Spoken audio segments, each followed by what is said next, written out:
I certainly have no problems if, in fact, the police, if it can be proved that the police were the ones who were laughing and for whatever reason, and if, in fact, the reason was because they weren't taking it seriously, I think I'm going to be in the forefront to see that the officers are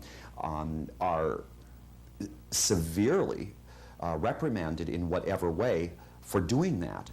That's why I'm particularly disturbed at the accounts of the neighbors that there was laughter going through this house. Granted, there were visual presentations of male beauty to be found here, unabashedly.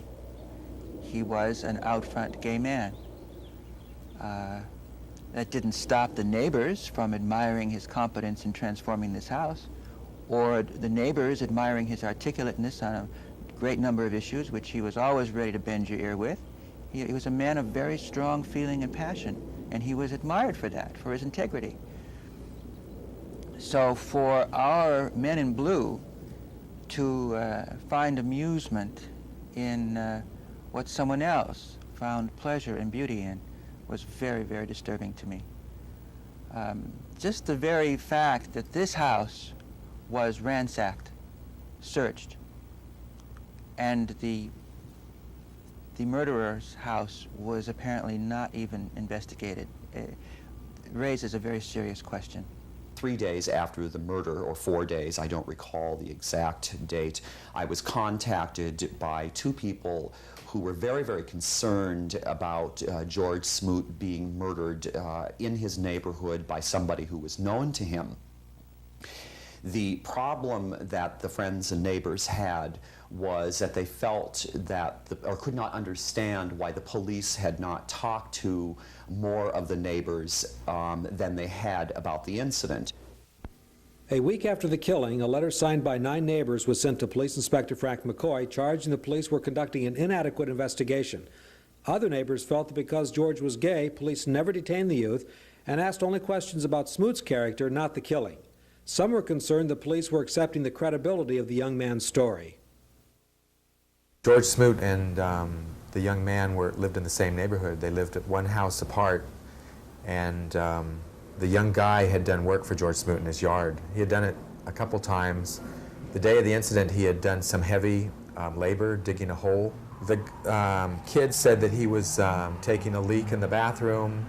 One of his versions was that Smoot approached him from behind. He saw the shadow of Smoot and he realized he was there. He said he had to push Smoot away from him. Smoot allegedly had his pants down around his knees. Another version, the second day, he said that Smoot came up alongside him.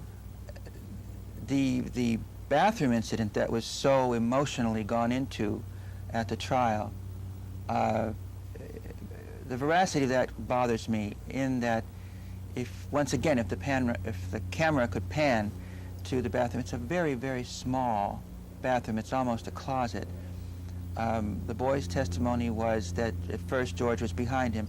I tell you, it'd be very hard to get behind anybody in a space. It's probably 1.5 feet wide, if that. Later on, the testimony did change to say that George was beside him. That, of course, cast doubt on the veracity. It's a very small space. The boy's story that George even pulled his pants, that George pulled his own pants down, we, I think, as gay people would understand that's probably what an essentially straight kid would think a man would make a pass at another man. Gay people don't go around doing acts like that to be seductive. After the bathroom incident, according to the youth's account, he left Smoot's house and went home. Hours later that evening, George appeared at the assailant's front door and was told by his 12-year-old sister that no one was home. The sister stated that for no apparent reason, George began choking and slapping her. She screamed 3 times, and her brother appeared on the scene to take up the fight. While they were fighting, she ran upstairs to look for a weapon. She ran back downstairs with a steel rod and then rushed into the kitchen where she found a butcher knife. She ran back with the 2 weapons as George was knocked out the front door. Smoot got up and ran home. The sister handed her brother the weapons, and he chased Smoot down the street, up the path, and up the 37 wooden steps. According to the young man's story, he overtook George on the deck of Smoot's house. George, who was unarmed, opened his front door and then turned to confront the youth. To protect himself, the boy said he was forced to drive the knife into Smoot's chest. When I first heard the story that the guy was choking the 10 or 11-year-old, 12-year-old sister, I said, wait a minute. I don't know gay men that go choking 12-year-old sisters. This sounds a little fishy. And it was one of the reasons why we went to the trial. We wanted to find out, was this a real story? Did this really happen, or was it all bullshit? She allegedly screamed 3 times, by her own admission, very loudly. She said very loudly, and none of the neighbors heard her screams, but several neighbors heard Smoot scream. We were distressed with the investigation because the questioning did seem to focus on Smoot's screams, but when he was being stabbed, but not on the sister's screams. The sister's story kept breaking down. There was a question as to who actually retrieved the knife. There was no proof. There were no witnesses that heard the so-called screaming when George Smoot went to the house of the juvenile and supposedly a struggle took place. None of the neighbors heard any screaming, even though the front door was open. There was absolutely no witnesses to the alleged homosexual advance made by George Smoot. I think the coupling of the homosexual advance and the alleged assault by George Smoot against the sister was probably the most dangerous part of the entire trial, and I say dangerous in the aspect that I think that viewers who are watching the show this evening know that the homosexual panic defense in San Francisco has been not a very, very popular defense whatsoever. C.A.N. spoke with the prosecuting assistant district attorney, Walter Aldridge.